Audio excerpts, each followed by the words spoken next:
So number 4. Who knew you had so many questions? So we're going to get straight into it today. So the first question is, when you finally touched the wooden finish post, how it felt and thoughts? Do you know what? I actually didn't feel anything. I did say, motherfucker.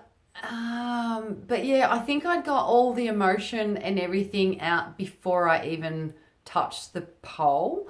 So I know I had a couple of moments that, I was very emotional, with, like when I was running with the girls at different points during the event, especially when I knew that the finish line was, in reach. And I did say to the girls, please don't cry at the finish line. I don't tend to be a crier. I don't tend to be an emotional type of person. But yeah, I did have a couple of moments where I did cry to myself mostly. And I know Melissa, Mel Hanlon, she would look back at me now and again, and I'd tell her not to look at me because I knew she was going to cry, and if she started crying, then I would cry. So, but yeah, actually touching the post itself, not much. Not much at all. So, but it was an amazing moment. So I was very pleased to get it finished. One of the competitors saw 2 rocks having a beer together. Did you have any of those moments? No, and I feel completely ripped off. So I did not hallucinate or anything. So yeah, but anyway, I have to try a bit harder next time.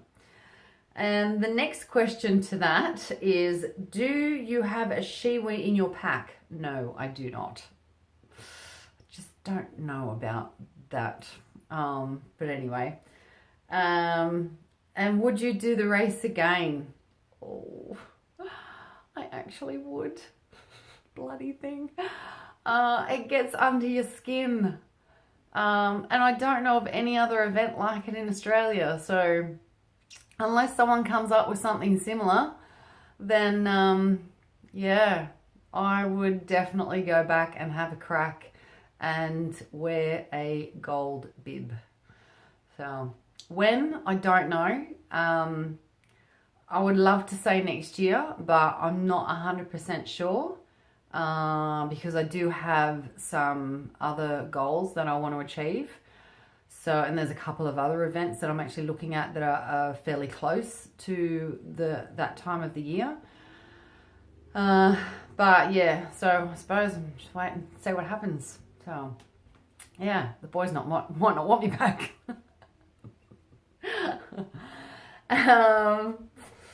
What do you tell yourself to get back on track when things go wrong? Is it something you've learnt to switch on really quickly? And how did you teach yourself to do that? Okay, so one thing I did prepare for, and like go through different scenarios on what could go wrong. So, okay, what if I didn't get enough calories? What's the worst case scenario? I'd bonk. But it might be just a case of me sitting there and feeding my face for, like an hour or something like that. I knew because I had already planned to race it, so I was pretty confident I'd have some time up my sleeve. So just troubleshooting. So going through different scenarios on what might happen and being prepared for those, like if they do arise. I'd actually written out a list for the girls. So, like if I feel sick, like try this. If I get a blister or something like this, like try this. So, just troubleshooting basically, and letting the crew know as well. So, that's just trial and error as well. So, like knowing what's happened in past events and that sort of thing. So, and how to overcome them. The biggest thing I've probably learnt is not to panic. It is what it is. There's nothing you can really do about it. Just troubleshooting. So, and being able to troubleshoot. And the best thing I had with like my crew this year, mate, I had the best troubleshooters on course. So yeah, they were absolutely amazing. So, but thankfully, nothing really came up. So everything went really well. Yeah, so yeah, how do you teach yourself? So basically just staying calm and just talking to yourself in a really calm way, which is what I've actually found. Yeah, don't panic. There's nothing you can do about it, so there's no point in panicking. Yeah. Are you going back? So Cadence and Pace have their own bowls. Very good. I would definitely go back. Yes, I would. And yeah, as I mentioned, I'm not too sure when. I would like to, I would like to go back sooner rather than later. And the other thing too, I would actually like to have a crack at doing it solo unassisted. So just to see, because I think to me that would be just the next level of test, to see how I would go under, handle that type of pressure. So yeah, I reckon that would be really interesting to find out. So no crew, no paces. Yeah, there'd be a cracker. This one here, maybe one for the crew to answer, as you were probably getting a little delirious after the first 30 hours. How much food did you go through?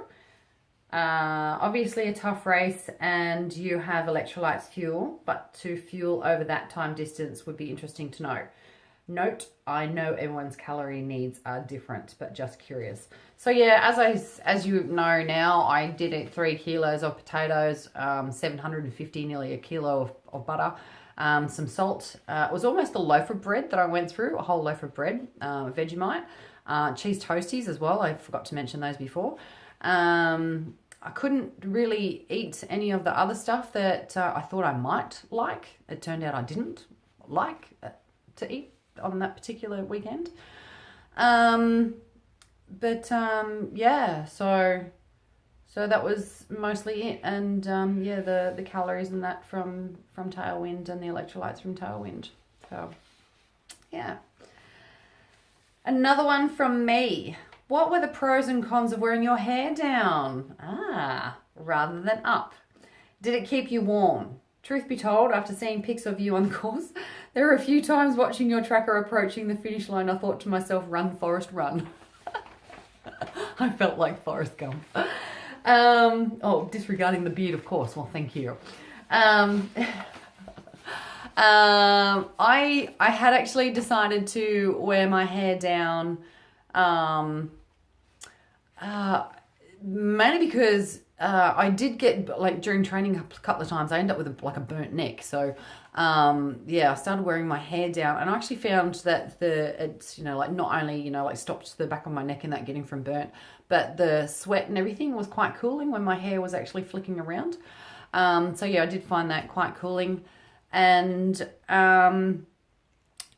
with the bushes and the prickles and all that sort of stuff, although it would catch my hair, it would actually pull straight through rather than being caught in a ponytail or a plait or something like that and actually getting hooked up. So yeah, that was probably the main thing. And also too, I wanted the boys to see who was in front of them. They could spot me from a distance. Yeah, so that's mainly it. So we've got time for one more question. Did you change shoes, socks? Obviously you had to wear warmer gear on and off. So no, I didn't change my shoes. I didn't change my socks. I actually kept the same pair of shoes and socks on the entire race. And yeah, with the warmer gear, it was, on, off. So yeah, so that sort of thing. And I will just go with one more question as well, because I really, really like this one. And I have so many questions. How did you anticipate and have your F1 crew prepared for the aid stations? From the live stream, you were super speedy. Okay, so this was actually quite a strategic, I suppose it was strategic, but basically I'm not a fast runner. So for me, and the more efficient I could be through those checkpoints, you know, like the better off I would be. And I didn't want to stop and sit and chat, and because I think people get a little bit confused with checkpoints and yeah, like they're not there to have a cup of tea and, you know, have a chat. They're there to grab your shit and go. I see people wasting so much time at checkpoints. It's like, what the fuck for? Get out of there. But yeah, I did have all that really well sorted with the girls, and we had spoken about it, and we had prepared really well for that. So,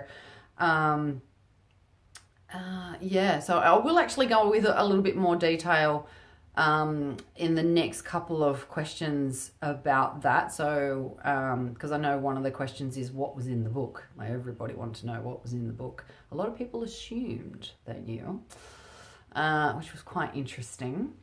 But yeah, so that'll do for now, and I will see you again very shortly. Bye.